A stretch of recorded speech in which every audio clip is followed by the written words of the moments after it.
YCP ఖర్చు చేసింది 5% మాత్రమే. ఆంధ్రప్రదేశ్ రాష్ట్రంలో మెడికల్ కాలేజీల పీపీపీ విధానంపై వైసీపీ రాజకీయం చేస్తుందని సీఎం చంద్రబాబు నాయుడు అన్నారు. ఆ పార్టీ అధికారంలో ఉన్నప్పుడు కాలేజీల కోసం 5% మాత్రం ఖర్చు చేసిందన్నారు. 10 మెడికల్ కాలేజీల కోసం 4,995 కోట్లు ఖర్చు అవుతుంది. మొత్తం మీద వైసీపీ ఖర్చు చేసింది 5% మాత్రమే. గతంలో వాళ్ళు 50% సీట్లు ఫ్రీ పెట్టారు. ప్రస్తుతం కూడా అదే కొనసాగుతుంది. పీరియడ్ ఆఫ్ టైం తర్వాత అది ప్రభుత్వ ఆస్తి అవుతుంది అని వివరించారు. మిగతా విషయాలు ఆయన మాటల్లోనే వినండి. 4,955 కోట్లు ఖర్చు అవుతుంది. వీళ్ళు ఖర్చు పెట్టింది 31/3/2024కి 456 కోట్లు.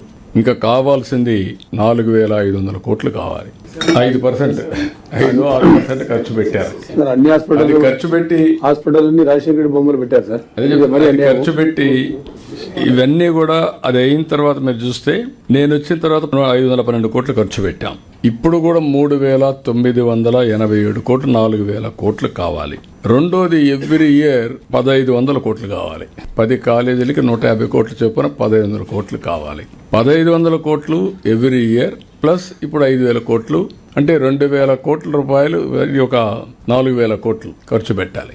ఇవన్నీ ఖర్చు పెట్టిన తర్వాత వాట్ ఈస్ ది బెనిఫిట్ అని మీరు చూస్తే governor quota 50%, management quota 30%, 15% NRI quota, అది సెల్ఫ్ ఫైనాన్సింగ్ స్కీమ్. ఇప్పుడు కూడా ఇక్కడికి వచ్చినప్పుడు 50% convener quota, 15% government of India quota, 50% తగ్గలేదు. That is free. వాళ్ళు పెట్టినప్పుడు అదే ఉంది. Seats are same. Government additional expenditure పెట్టాలి. రెండోది పీపీపీ మోడల్. ఇప్పుడు every project PPP model over a period of time that project will belong to government. 20 years 30 years తర్వాత మళ్ళీ వస్తుంది. రెండోది క్వాలిటీ ఆఫ్ ఎడ్యుకేషన్ బెటర్గా ఉంటుంది. పేషెంట్స్ కూడా ఆల్ గవర్నమెంట్ హాస్పిటల్స్లో ఏ ట్రీట్మెంట్ ఉందో అదే ట్రీట్మెంట్ ఇచ్చాం. ఇది ఇస్తే దీన్ని కావాలని రాజకీయం చేసే పరిస్థితి వస్తున్నారు. ఏదేమైనా రాజకీయాలు ఉంటాయి. రాజకీయాలు మేము ఫేస్ చేస్తాం. దాన్ని ఎగ్జిక్యూట్ చేసేది మీరు చేయాల్సిన